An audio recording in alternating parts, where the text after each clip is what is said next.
Morning guys, Morn here. We do have numbers, and with numbers comes math, and with maths comes paths of building. Today I want to present you some more theory crafting we have done, leveling tree, endgame trees, more builds, more variation. We are going through 8 path of buildings. We are taking a look at the actual scale at level 20 and quite a bit more really weird ideas I have come up with. And yeah, that said, let's take a look at the gem first of all. And what we have to do quickly is comparing this Divine Retribution to this Divine Retribution, because there are some assumptions we did make that came true, that did not came true. So first of all, the damage effectiveness does stay the same. We did think it would scale up to 500% or something. It does not. It stays the same. The spell does not have scaling effectiveness of added damage, which is quite sad, but should still work fairly well. However, here the skill has a cast time of 0.8 seconds, and here the skill has a cast time of 0.7 seconds, so the skill did get faster, which in the end could result in a bit more damage if we get the cast through without running into too many cooldown issues. So even though we didn't get the effectiveness, we did get cast speed, which is fairly nice. Also, the numbers look pretty good.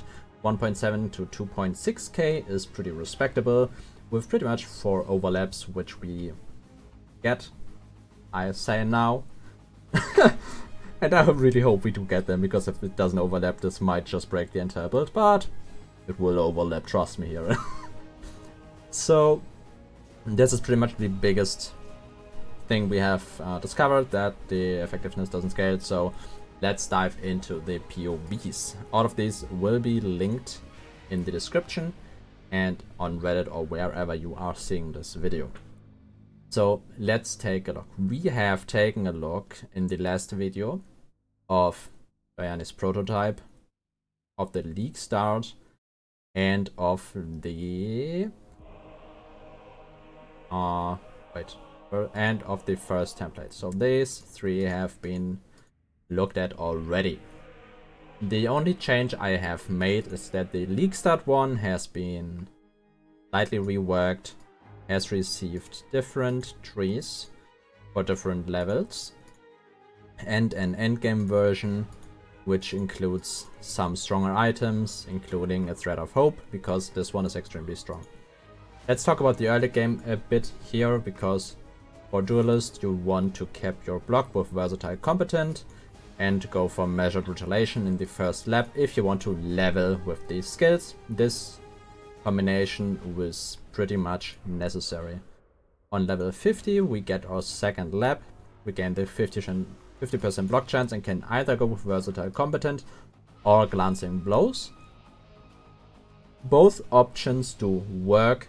Pick the one you prefer. I went in this tree with glancing blows, but versatile competent is totally fine to use as well if you don't want to respec here. In the level 75 version we just pick up elemental overload. Actually, we don't necessarily need these here. You will have to figure out if you need reservation or not, so just take a look there when you reach that kind of level. We can pick some block here and get some spell damage also. Then for the endgame tree, we pretty much just pick up this lightning wheel and get our 4th lap, which is War of Attrition. And yeah, oh, also a very big thing in the level 75 tree is due to getting more than skill and getting like more access to spell block here and there. We can drop both glancing blows and versatile competent and get to 95 block, which is very good. Then as said, endgame tree we just pick up some more damage, pick up the auras and stuff, so not too much change here. You might, well, these are not great nodes, but they are there, they are just free to pick, so it might be good to take them early on. Later on you don't really want these. These are not compatible endgame nodes, which we see in the endgame tree, where we just pick 2 clusters, put some jewels in there. These are just examples. There's a lot of good options for jewels. You can also just not take the jewels, just go with the notables and take some notables that deal more damage. And then pick up this Thread of Hope, because this one is just amazing. It gives a lot of block, life recovery on block, it gives endurance scaling, AoE for endurance charges, it gives damage per frenzy charges, and it gives frenzy charge generation. This one is just so good that you really want to include it into your build. Like, all these nodes are so good, and we'll take a look in the dual wield variation where this is even stronger.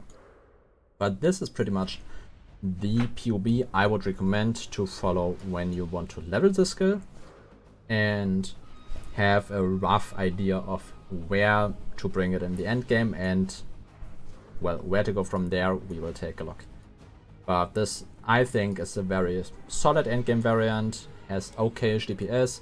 This of course is just simulations because we do not have the skill itself, and this is not including overlaps and stuff like that, so it should hit pretty hard, should be doable, I think.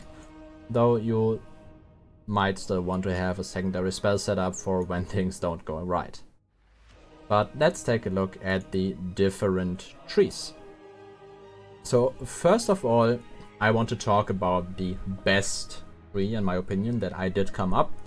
Very likely a variant I will transition into. That, from what I have seen, is by far the best setup, which is this version and this version. This one is a bit more experimental. It includes a Forbidden Shako with added lightning damage, and we use Kaum's Heart here. Use Wrathpith Globe for life stacking, go for crit and stack crit multiplier through Luster Jewels. Then we pick up Enduring Ward to gain our endurance charges, so we don't need nodes here anymore, and gain frenzy charges as well. Of course, you can take a closer look at the POBs there too. A big one is that here we can use the Prophecy Wand and just spell mods and damage.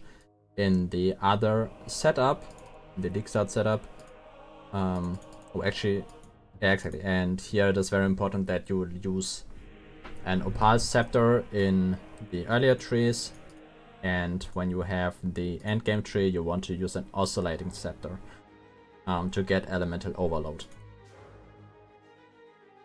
Then in the Forbidden Shako variant, you can run the life stacking and run what's called Dissolution of Flesh. Dissolution of Flesh, I think, is a very interesting alternative to other measures of stacking life, because due to the high block chance, the chance of just recovering our reserved life is very high, and we can play around being low life much easier. Though we do have to find a good way of getting Pain Attunement, which might come through the enchants on the weapons through the League mechanic. But we don't know that for sure yet. Also, we run a Replica Dragonfang because I think it will be fairly cheap for the retaliation skills, but that is, well, not 100% safe due to, well, people might buy those. We will see. Death Door, just very good boots. Forbidden Shako, as I said, might be cheap because usually the added lightning variant isn't all that interesting, and the second wind, you can either use second wind or the cooldown one, which gives more cooldown recovery for these skills, so this would be an interesting more or less 7 link.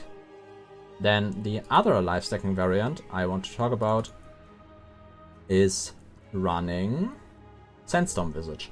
This one might be extremely expensive in the early game due to its, well, it is very difficult to get early because they lowered the drop rate of it even further, and it is gated behind the Sanctum boss with additional unique relics. So this one might be very difficult to get early, but if you get your hands on one of those, this might be the by far best variant of the build. But it does use very late game items like Sandstorm Visage and the Apostat, which is an Uber Cortex drop. Aside from that, not all that much has changed. You just want some energy shield on your gear, which the Sandstorm Visage, the Sorcerer Gloves, and the Death Door do all have, which is pretty nice. But yeah, I think either this variant or the Forbidden Shako variant is one I will transition into. Both of these look very, very promising and pretty cool, but yeah, we will have to see how it turns out, and yeah, then we can talk more about those. Then I did do some testing. We looked at a Spellblade variant and tried to convert it into a duelist. Don't do this. Just don't. It's just not good. I just thought it would be interesting to test around with it. I just threw in a very, very high-end, very high gear character and tried to put it into duelist in some variation, but we haven't clicked through this for too long because it just is so bad. So please don't follow this, take a look, take a laugh, and then leave again. The way more interesting low life variant, or energy shield variant, is this one. This one is not running duelist, it's running Inquisitor, and is extremely endgame. You are running Redpith Glob with Crown of Ice, Ivory Tower, Shaper's Touch, Eyes of Great Wolf, Life, Strength, and Intelligence stacking. Extremely expensive stuff to get, and might be very difficult to set up, so not first character stuff. Something you want to transition into like week 1, week 2, end week 1, week 2 earliest, if you know how to make decent currency. The interesting thing here is that we are using a double skill setup, and we are running Crushing Fist and Divine Retribution. The support gems, of course, are not final, because we just don't know which ones scale great with the skill. Stuff like Spell Cascade still is on the menu, so there still is a lot of stuff to figure out, but Crushing Fist and Divine Retribution used in sync, and hopefully sometimes getting the other one off cooldown with No Forgiveness Anointed to give a 20% chance of getting the other one. This one has long cooldowns, but has a lot of damage. Might be a very fun, like, big bonk variation that I find is very, very cool, but maybe people who run the setup for a different skill might want to hop into the Retribution stuff and see it, because we just did take a cast on crit variant, so a lot of this stuff is not perfectly set up for the build. We just took a variant of last league that was running cast on crit, and I was importing it into the character, changing some stuff to make a simulation for the build. It picked block stuff, so we get our block cap more or less, and that's pretty much it what we have done to this. So again, take these with a grain of salt. They are just ideas of characters, not fleshed out builds. Very important distinction here. The only really fleshed out ones are the life stacking variants, which I have put a lot more thought into. Same goes for the staff variant. We have put a staff onto the character and decided, well, this is shit. We went for Slayer and Forbidden Flame Flash for Method Mutilation because this one is mandatory, and it's not good. Like, actually, I didn't even care about changing this stuff to Frenzy Charge stacking because everything looked so shit. If you want to run this variation, you want to go for Frenzy Charges instead of Endurance Charge stacking. Take out the Endurance Charges. I will do this here because this is very bait. Might actually go for more right side stuff, but then you lose all of the block stuff, all like the staff nodes, which is so terrible. So you have to get Frenzy Charges from somewhere, but can't really through the trees, so this is so terrible. You also have to anoint No Forgiveness, so you can't anoint Frenzy Charges. You might put on the Blight Boots for Frenzy Charge anoint or something, but it's just... I did put on a staff, did click 5 nodes on the tree and was like, this is so fucking terrible. Please, nobody do this. If you find a way to do this, well, props to you. I'd be very interested in seeing that, but like, I haven't had great results with looking at staffs, just so bad. But I mean, maybe it works. But like, it has problems of recovery, it has problems of damage. The survivability doesn't look as great as on the other variants. And it's just, I don't know. A more interesting variation is the dual wield variation, due to it being able to actually use the determined survivor node. But again, kind of weird. We are getting more value out of the Thread of Hope though, because we can pick up Feline Swiftness, which gives block by dual wielding and 8% movement speed. Very, very good node. And other than that, not much has changed here. Still very weird setup. You would put Cluster Jewels then here, and push it into endgame. Use Oscillating Scepter and, well, an Opal Scepter or something else. Maybe some Unix. I haven't looked too much into that, but again, the problem is recovery due to like life gain on block not being available for this version. It's just very, very weird.